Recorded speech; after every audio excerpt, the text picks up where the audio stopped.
Hey F1 fans, welcome, welcome. Let's check out who moved up and who moved down after Japan this past weekend. And weren't those blossoms just beautiful? Let's check it out. For the Team's Constructor Championship standings. Let's see it. Oh, here we are. We've hit that piece of the season where maybe we're not getting so many surprise moves anymore. Let's see. We have the Red Bulls 1-2 finish. Both Ferraris right behind them. Ferrari still in contention maybe because the points in between is 21. And if Saints have done better, you know, they're kind of up there. I actually don't think they're gonna really beat down Red Bull though, but we'll see. There's a big gap after Ferrari then, 51 points to McLaren. But then, hey, look, we have Mercedes and Aston Martin. They are 1 point apart.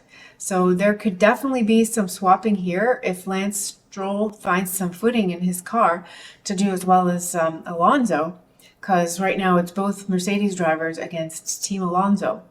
Although we have to remember that both Mercedes had a DNF recently. So yeah, those were pretty evenly matched, mishaps and all. And then, yeah, of course, in the back, anyone who gets any point back here is going to jump right into 8th place. All right, let's see now what is with the drivers. Okay, there's definitely more going on here. Our first swap is Leclerc and Perez. So Sergio's race, he started P2, he finished P2. But he had some tire degradation issues with the medium tires, he said. But in the end, he always made it back to P2, past Lando basically, and whichever Ferrari was there. So he held his P2. And Charles Leclerc, he started a bit on a back foot, P8 from quali, but he managed to finish in P4 and got driver of the day. So he had a great race. Okay, our next two swapping is Piastri and Norris. Norris moving ahead of his teammate. Lando started in P3 and finished P5 with, just the Red Bulls and the Ferraris getting ahead of him. He had a great race, but yeah, he couldn't hold on to P3 and the Ferraris were just faster. And Oscar started in P6 and finished P8, so not as stellar for him this weekend. Okay, then we have Stroll and Hamilton also switched places with Stroll dropping down. Hamilton started in P7 and finished P9, so not his best race, but still enough to be better than Lance Stroll, who started way back in P16 and finished in P12. No points. Lance said he's lacking a lot of straight line speed, and so he had to try to do all his overtakes in the corners. He managed to catch Tsunoda, but it wasn't enough to get that point from him in the end. All right, then everyone else. So from everyone else, let's see, what was interesting? Well, we had Fernando Alonso started in P5 and finished P6, so really good all around for him. And he pulled a good one. He didn't want Russell to pass him at one point, and Russell was 2 spots behind. Russell was the one he was, kind of racing with. So Piastri was the driver in between. So Alonso backed up Piastri to make sure Piastri got DRS so that George could not pass him and threaten Alonso. Now there's some in-game planning. Good old Alonso. You just gotta love him. Yuki, okay, this was wonderful for him. He started and finished in P10 and got a point. And not only just any old point, but a point in his home race of Japan. So he was super happy this weekend. And I like the guy, so I'm happy for him too. Okay, so last week I said I'm not going to put Oliver Bearman in, but I'm going to put Oliver Bearman in because you know what? He has 6 points. And some drivers that have been driving from the beginning of the season in the cars that they have don't even have 6 points. So it's only fair, and also it accurately reflects the positions of everybody in the championship.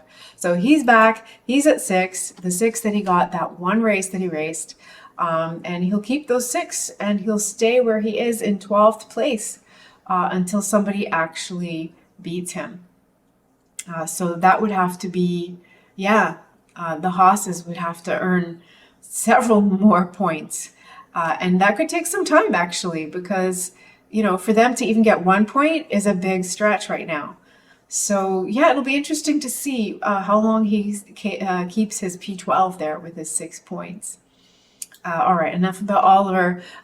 Nico Hulkenberg started in P12, finished in P11. He passed Lance Stroll close to the end, even though Stroll was on soft tires, but he couldn't stay ahead long enough to finish ahead, so he didn't get that spot.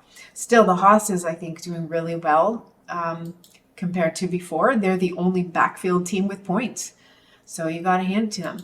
Okay, both Alex Albon and Ricardo crashed in lap 1, so that was really sad. It was a driver incident, just a driving incident, although it seemed like, you know, if Ricardo might have seen Alex to his rear right, which I'm sure is really difficult to see, but yeah, he may not have swerved to the right like he did, because he totally squished Albon off track, and then they were both in the tires. We got a red flag in the race. We had to wait, and yeah, and a big disaster. And I really feel it for the Williams team, because they only went into this whole series out in Asia with the 2 chassis. They didn't have a spare chassis. And what happens? Alex breaks one, and then Logan crashed. Well, we're even going to get to that. So, yeah. And so not only are they going to take a longer time to have a 3rd spare chassis ready, but they need to now be repairing the other 2 as best as they can. In the meantime, of course, setting that schedule back even more. So yeah, I really feel for them. Okay, I also really feel for Zhou Guanyu. The car is just not working for him. And then, so he qualifies in P20, and then he finishes with DNF because in lap 14, he has a gearbox issue. So that's just, you know, might as well not race. I just really feel for him. The 2 Alpines too, just struggling near the back of the pack. They're both there together. Bottas was actually having a very decent race, but he got another slow pit stop. Not as slow, but slow enough to lose a couple positions. So he's still hanging at the back, starting P13, finishing P14. And then, yes, Logan Sargent went off track in lap 42 to finish P17 behind the Alpines. And he is still without points and at the back of the championship. Let's take a look at the point differences. Let's see. So we have small point differences. Oh, we have a tie right here between Russell and Alonso. The race will be on. This will be interesting to see. Oh my gosh. Yeah. That's exactly what I was saying is, and Alonso knows this so well. His competitor is Russell. He's the closely matched. And if he can, you know, edge out Russell, he can have more points in the championship standings. So yeah, that'll be interesting to see how that plays out. We have very close here between Hamilton and Stroll. Yeah, if unless Stroll really picks up his feet, I think Hamilton will widen that gap, especially seeing what George can do in the car. I think it'll come to Hamilton at some point. And we have a 1 over here, but that's just the gap between scorers and non-scorers. So yeah, that's not really that close. What is pretty close is we have little 5s and 4s here, you know, not like teens and 20s. So between Perez and Leclerc and Sainz is actually a very close run. We have a little gap, and then we have somewhat close here between Norris and Piastri teammates. All right. So yeah, that's neat. It's always really nice to see visually what happened and how many changes we got. It's definitely calming down. But we'll see what happens in the next one. The next race is in another 2 weeks in China. And it's so interesting that we are not having any double headers still.